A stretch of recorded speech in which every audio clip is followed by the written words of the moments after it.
Pick up your gear and open your chests. Throw on your armor and head out on a quest. Hey, hey, it's a brand new day.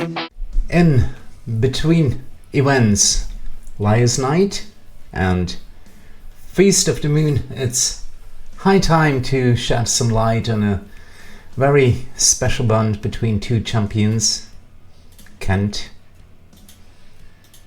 and Virgil. Or Virgil or Kent. They always go together.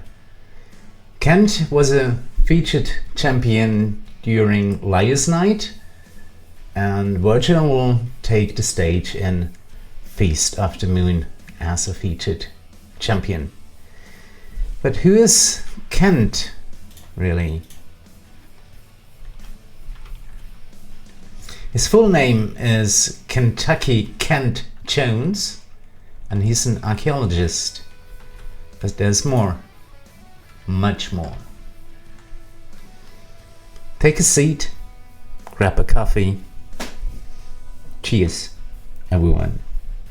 I'm your Dystopian Inn, and tonight I'm going to tell you the story of one of the most tragic figures in Idle Champions. There are adventurers who chase treasure, others who chase glory, and then there are those who chase the truth, even when it kills them. Kent, the Tiefling rogue from Caradoon, was once such a man. An archaeologist by passion, a scholar by nature, and a survivor by sheer determination. Even before the fateful events that would define him, Kent had always been drawn to the unknown. Ancient ruins, hidden chambers, and forgotten relics that fascinated him more than gold or fame ever could. He would spend days deciphering old texts, studying maps, and debating theories with his colleagues, never fully satisfied until every single detail aligned. Knowledge was his obsession, and discovery was his reward.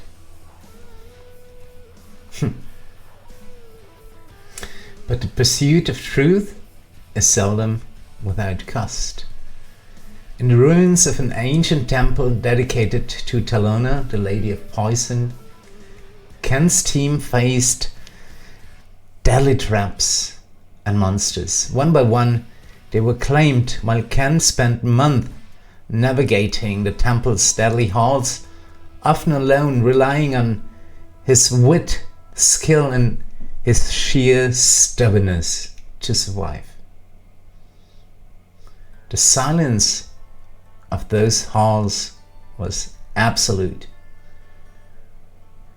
broken only by the creak of stone, the hiss of traps, or the distant, eerie whispers of what once lived there.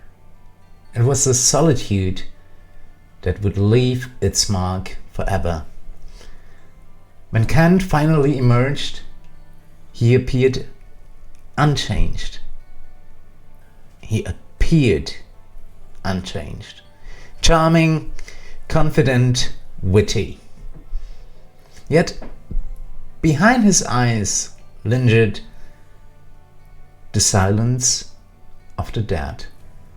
Caradoon's people saw only the flamboyant scholar. Kent carried a new weight, one that would define his path for years to come. He would later call that weight remorse, though others might have called it survivor's guilt, maybe? Either way, it was a ghost that refused to let go. After months of recovery, Kent returned to his city, carrying both relics and memories alike. It was during this time that he met Virgil. Intelligent, capable, and patient.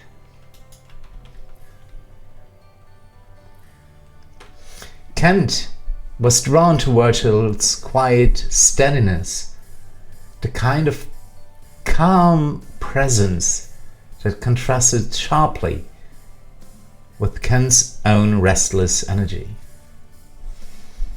And together they discovered an unspoken rhythm.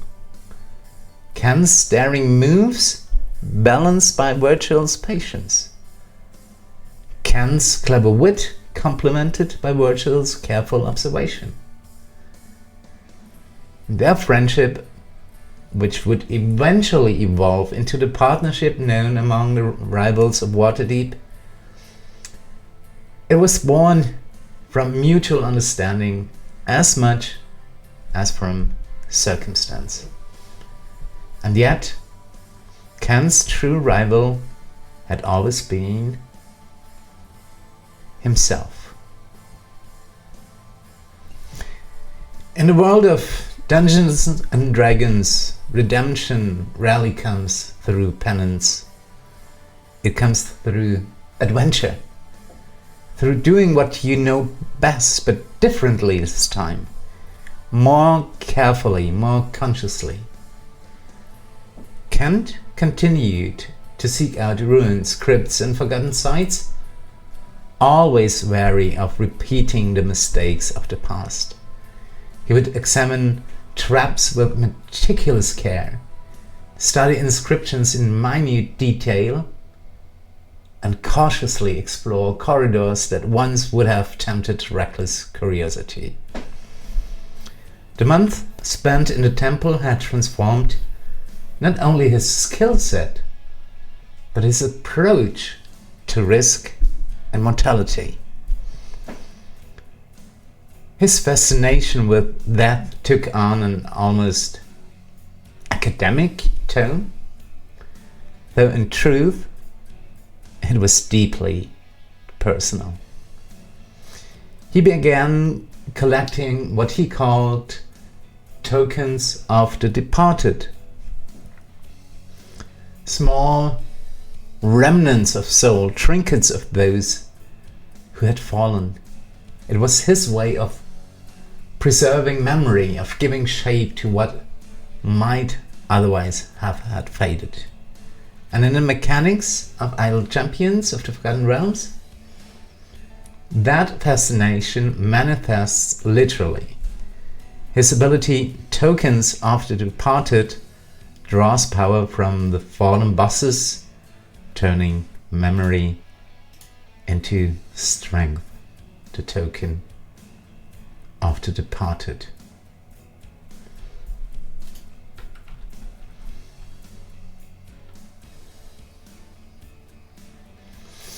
And even in combat, Kent's style reflects his history. Careful, deliberate, yet capable of sudden decisive action. Wails from the grave is more than an attack. It's a conversation with the past, an echo of those lost, amplified into power. Kent is a study in contrasts. On the surface, dashing, witty, sometimes, yes, vain. A rogue who loves the audience. But beneath, haunted, restless, and quietly desperate to make meaning out of survival. Even his humor carries the echo of that loss. He flirts when danger is as he flirts with danger, as if daring death to finish what it started. He teases his allies, not out of arrogance, but to keep the silence at bay.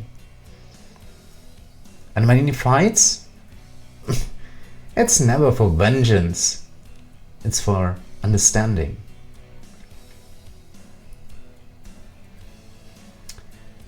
Among the rivals of Waterdeep, Ken's presence is both stabilizing and unpredictable. He's the kind who will offer a compliment right before stabbing an undead in the heart, wherever an undead has a heart, or cracking a joke at the very moment the tension peaks. But Virgil knows him better than the rest. Where others see the confident adventurer, Virgil sees the sleepless nights, the faint tremor in Ken's voice when old memories come back to the surface.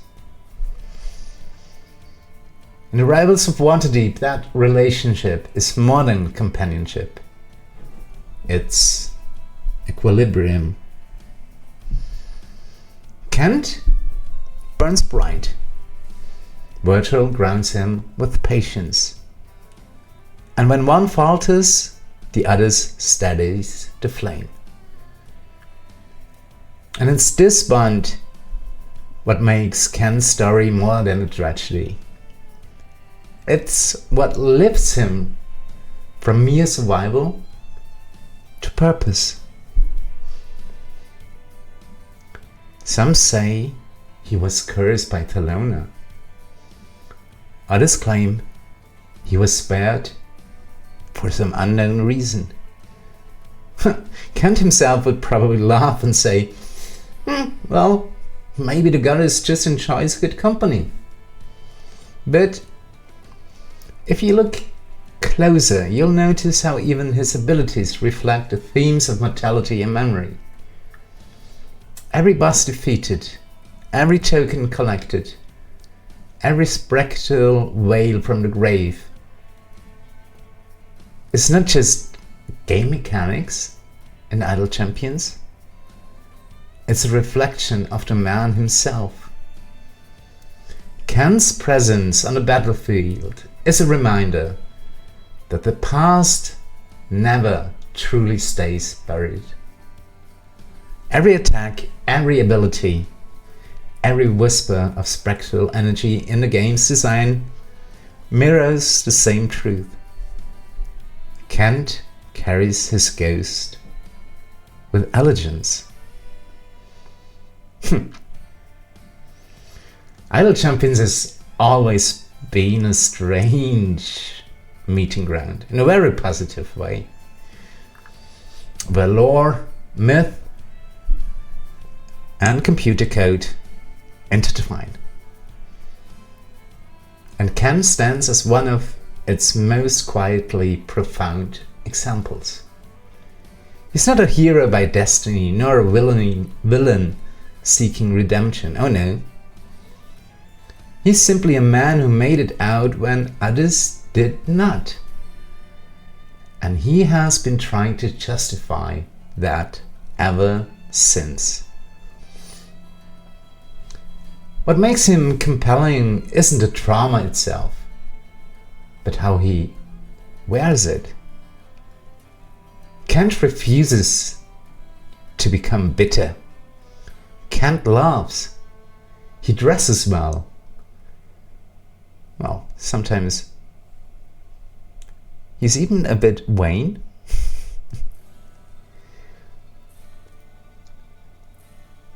And he performs not to forget, but to remember differently. And that's the quiet genius of his character. Kent turns loss into performance, and performance into healing. Every joke, every flamboyant gesture, every blade flicked with theatrical precision, that's all a ritual of remembrance.